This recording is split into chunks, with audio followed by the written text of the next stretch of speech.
तिथे जे डॉक्टर्स आहेत जे कॉन्ट्रॅक्ट बेसिसवर आहेत ते असतात का, तिथली सुविधा दर्जेदार आहे का, तिथला औषध उपचार जो असतो तो दर्जेदार आहे का.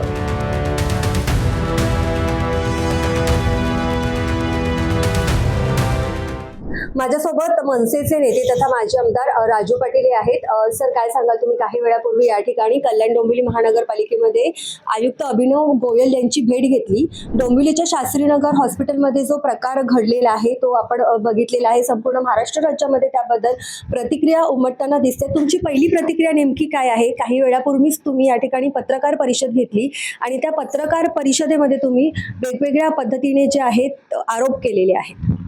कसं आहे, ही जी घटना 2-3 दिवसापूर्वी घडली आणि त्या अनुषंगाने ज्या बातम्या चालू आहेत या कुठेतरी मला असं वाटलं की एकच बाजू दिसते आपल्याला. एक काळी बाजू दिसते की रमेश म्हात्रेंनी त्या यांना मारहाण केली, जी संपूर्ण चुकीची आहे, निषेध करण्यासारखी गोष्ट आहे, आम्ही तिला मानत नाही. एक दुसरी बाजू दिसते की पालिकेचा कारभार एकदम आलबेल आहे. तर असं नाही आहे. समजा की ही घटना त्या पेशंटच्या एखाद्या नातेवाईकांनी केली असती तर तो उद्रेक का झाला याच्या खोलात जायला पाहिजे. त्या अनुषंगाने आम्ही माहिती काढली तर त्या तिथे खूप बोजवारा उडालेला आहे आणि तीच काही मागण्या करायला आम्ही आयुक्त साहेबांकडे आलेलो की इथे जे डॉक्टर्स आहेत जे कॉन्ट्रॅक्ट बेसिसवर आहेत ते असतात का, तिथली सुविधा दर्जेदार आहे का, तिथला औषध उपचार जो असतो तो दर्जेदार आहे का, की तुम्ही फक्त 5 मिनिटाची क्लिप बनवून ठरवलं त्याचं बाकीचं काय जे काय घडलं त्या दिवसात घडामोडी त्याचा काही वस्तुनिष्ठ अहवाल तयार केलाय का किंवा कोणावर कारवाई केली का. तर ह्या गोष्टी अशाच घडत नाहीयेत. कोणाचा उद्रेक होतो ही पद्धत नाहीये, मी परत सांगतो. परंतु तो उद्रेक का होतोय ह्या बातम्या ज्या दिसत होत्या त्या ब्लॅक अँड व्हाईटमध्ये दिसत होत्या, परंतु त्याचा मधला ग्रे पार्ट दिसत नव्हता. प्रशासनाचा नाकर्तेपणा याच्यात दिसत नव्हता. प्रशासन कुठेतरी कमी पडतं हे दिसत नव्हतं. हा तिथे थोडक्यात पोस्टमॉर्टमचं एक हे केंद्र आहे. त्या रक्ताचं पाणी वगैरे तिथे जातं. 3,000 लोकांचे कंप्लेंट्स आहेत तिथे. तो तिथे न्यायची काय गरज होती किंवा अशा काही गोष्टी अनेक गोष्टी आहेत.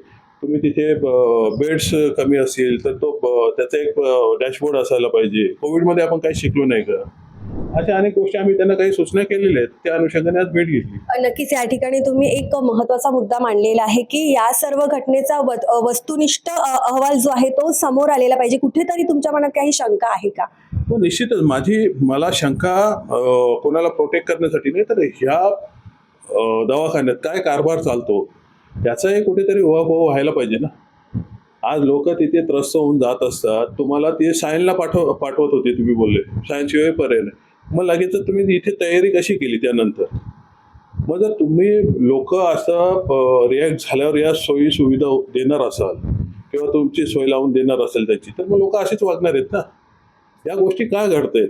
प्रशासन 100% याच्यात दोषी आहे आणि त्याचा कुठेतरी त्यांनी माहिती घेऊन त्यांच्या संबंधितांना कारवाई पण करायला पाहिजे, ही पण आमची मागणी आहे. नक्कीच या अगोदर सुद्धा मनसेनं शास्त्रीनगर हॉस्पिटलला टाळं लावण्याचं एक आंदोलन त्या ठिकाणी केलं होतं. मात्र त्यानंतर सुद्धा त्या ठिकाणच्या सेवांमध्ये कुठलाही काही फरक पडलेला नाही. आता हा जो विषय झालेला आहे त्यामुळे एकंदरीतच संपूर्ण आरोग्य व्यवस्थेवर या ठिकाणी प्रश्नचिन्ह निर्माण झालेलं आहे. कारण ज्या ठिकाणी महापालिकेचे हॉस्पिटल आहे फक्त कल्याण डोंबिवलीमध्येच नाही तर संपूर्ण महाराष्ट्र राज्यामध्ये गव्हर्नमेंट हॉस्पिटल तिथला चालणारा कारभार असेल याबद्दल सामान्य नागरिक जो आहे तो त्रस्त झालेला आहे. कारण आज समजा लोकप्रतिनिधी असेल कुठले पण ते आजारी पडले तर ते स्वतः शास्त्रीनगरमध्ये त्या ठिकाणी जाऊ शकत नाही किंवा चांगले प्रतिष्ठित लोक असेल ते शास्त्रीनगरमध्ये जात नाही. पण शास्त्रीनगरमध्ये जाणारा हा जो वर्ग आहे हा सर्वसामान्य वर्ग आहे ज्यांची परिस्थिती त्या ठिकाणी नसते, ते नाईलाजाने त्या ठिकाणी जात आहेत. तर तुम्ही याबद्दल एक लोकप्रतिनिधी म्हणून काय सांगा? निश्चितच तुम्ही जे बोलता ते बरोबर आहे, परंतु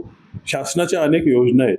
महात्मा फुले वगैरे अशा खूप योजना आहेत ज्याच्याने मोफत इलाज मिळतात.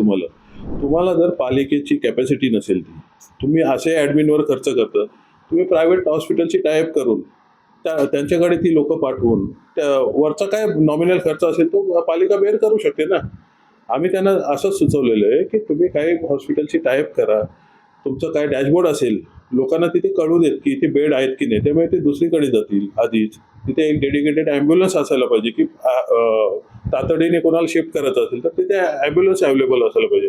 या उपर मी त्यांना अजून सुचवलं की MMR रिजन म्हणून जे ITP प्रोजेक्ट जे आलेले तुरुणवाल असेल, लोढा पलावा असेल, ह्या लोकांचंही तिथे प्रत्यक्ष अप्रत्यक्ष खूप लोड ह्या शहरावर वाढतोय.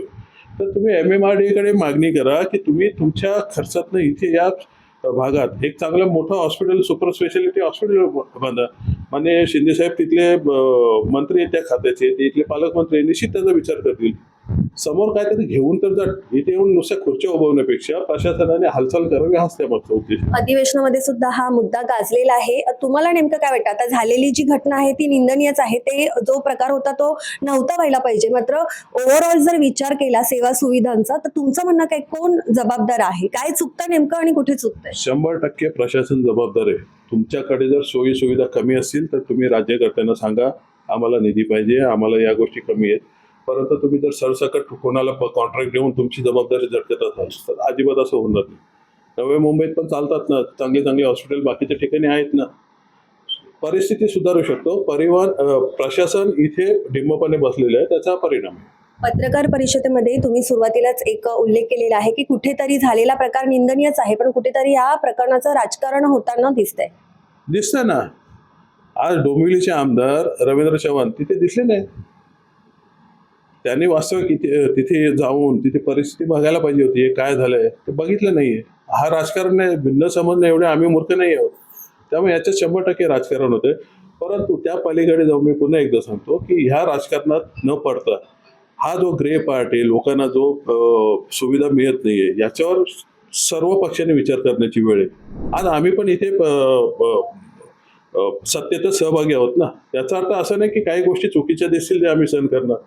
मला वाटतं सर्व पक्षांनी याचा विचार करायला पाहिजे, माणुसकीच्या दृष्टीने तरी.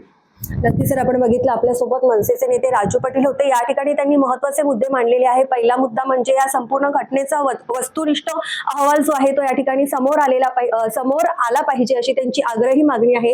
त्याच पद्धतीने झालेला प्रकार निंदनीय आहे असं त्यांचं म्हणणं आहे. मात्र एकंदरीतच महापालिका हॉस्पिटल आणि गव्हर्नमेंट हॉस्पिटलमध्ये सेवा सुविधांचा जो बोजवारा उडालेला आहे त्याकडे सुद्धा या ठिकाणी लक्ष देणं महत्त्वाचं असणार आहे. त्याच व्हिडिओ जर्नलिस्ट रोशनी खोतसह मयुरी चव्हाण, कल्याण डोंबिवली.